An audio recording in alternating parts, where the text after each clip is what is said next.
Bonjour à vous, bienvenue sur ma chaîne Butterfly Garden. Ravie de vous retrouver pour l'association sur Roue de la Fortune et l'échinacée.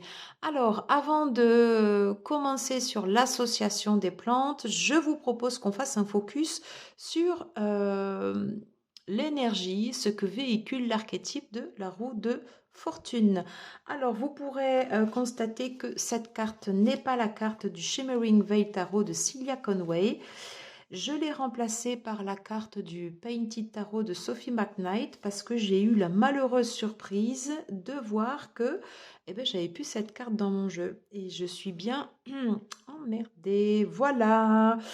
Donc, en plus, ça tombe sur la roue de la fortune, des choses qu'on ne maîtrise pas. Je ne sais pas où est cette carte. Alors, je pense que je ferai un mail à la créatrice en espérant qu'elle ait la gentillesse et qu'elle veuille bien, si elle avait un deck perdu, me renvoyer la roue de la fortune.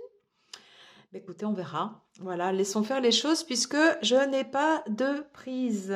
Voilà. Eh bien, on est donc bien sur l'énergie de 10 qui annonce comme ça cette fin de cycle. Euh, la roue de la fortune, en fait, c'est beaucoup de choses en fait vont intervenir. Comment vous dire?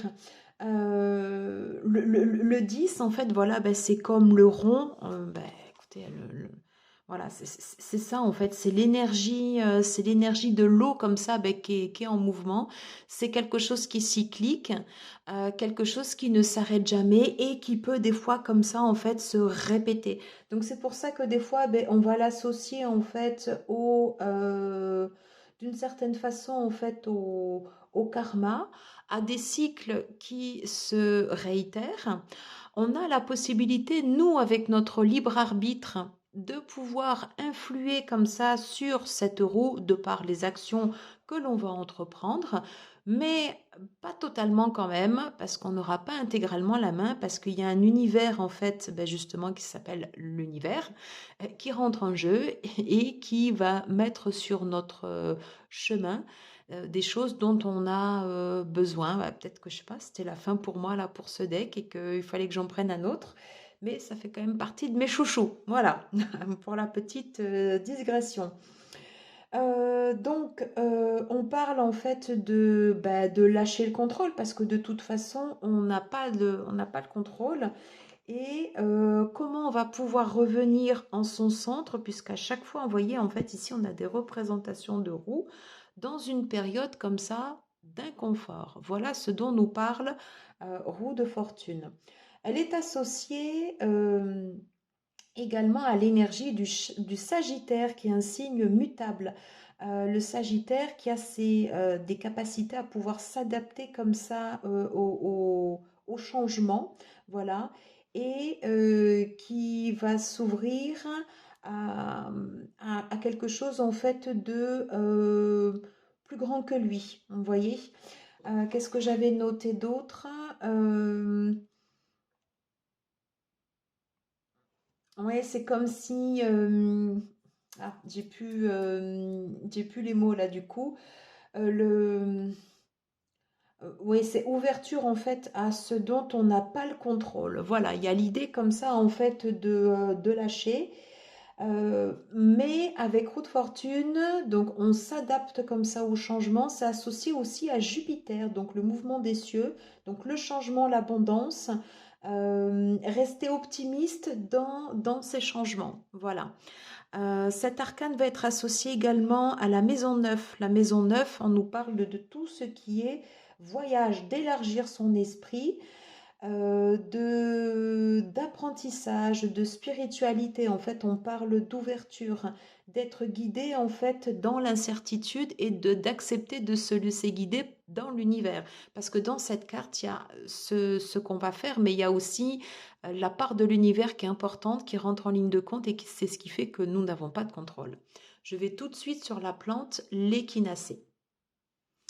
Alors, dans l'échinacée, en tout cas dans la représentation que j'avais trouvée dans l'oracle des astres et des plantes, On retrouve bien, vous voyez, en fait, ici, cette notion comme ça de centre avec la plante, voilà, comme ça qui part, mais qui part du centre, hein. Donc, on retrouve en fait ici cette notion de destinée, cette notion de cycle. Donc, à l'endroit, c'est vraiment associé donc à la roue de changement, voilà, c'est le Wheel of Fortune, c'est ça, au cycle de vie, aux destinées, aux grandes visions. Dans son sens inversé, pour la plante de l'échinacée, on va retrouver la notion de karma, la volonté de contrôle, mais qu'on ne peut pas exercer, voilà, de changements indésirables, de cycles qui se passent en fait dans la souffrance, voilà. Alors l'échinacée, il faut savoir que pour les Amérindiens, c'est un médicament qui est extrêmement important et qui fait partie des médicaments vraiment protecteurs, spirituels.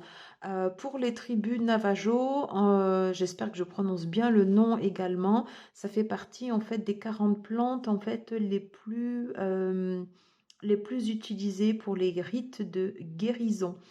Donc également, lorsqu'il y avait des cérémonies dans les huttes de sudation, en fait, les racines d'échinacée en fait étaient mâchées pour permettre en fait la purification et s'adapter au rite de sudation. Voilà, à ne pas faire, hein. On est d'accord, hein? On est d'accord. Alors, l'échinacée a une action directe sur le foie, sur le sang et sur le système nerveux. Et on va retrouver également l'association avec Jupiter. Voilà. Donc, on parle bien en fait de roue de changement, de cycle et de mort, renaissance. Donc, l'échinacée en fait se trouve au centre, c'est-à-dire que quand on n'a pas de prise, et c'est exactement la même énergie que roue de fortune, hein, quand on n'a pas de prise en fait sur les changements qui arrivent comme ça, pour essayer d'être dans l'équilibre, il faut rester centré, il faut rester aligné et accepter qu'il y a des choses sur lesquelles, de toute façon, on n'a pas de contrôle et que si l'univers intervient, il y a peut-être un plan plus grand que nous. Voilà. Alors, ça fait très New Age de dire ça, hein, mais c'est l'idée, de toute façon, si vous n'avez pas de prise sur la situation, s'il n'y a rien que vous puissiez faire, le but surtout, c'est de ne pas faire quelque chose et de rester centré, aligné en soi. C'est bien pour ça qu'on a cette plante, en fait, ici, qui part du centre. Et on voit qu'il y a les racines, vous voyez, et cette plante qui s'élève comme ça. Donc on nous dit qu'en fait que cette plante nous rappelle que c'est un coup du sort, qu'il y a une réorientation, un coup de poker peut-être qui peut être décidé comme ça ou qui est acté parce que l'univers est toujours en mouvement. Ce qui est sûr, c'est que nous sommes à notre juste place et qu'il n'y a pas de hasard. Donc l'idée, voilà, de cette carte, de cette association avec l'arcane majeur, c'est vraiment de prendre du recul, d'observer la situation en fait dans une vision comme ça plus grande et de rester centré et surtout on va suivre le flow. Voilà. Et suivre le flow ne veut pas dire être passif, c'est pas ça du tout, c'est juste accepter de se laisser porter par des forces qui sont plus grandes que nous. Et l'échinacée peut nous aider en ce sens. Voilà les copains, j'ai terminé. Écoutez, n'hésitez pas à liker, partager, commenter, vous abonner si vous aimez mes vidéos. Je vous embrasse et je vous dis à très vite pour la suite. Ciao, ciao.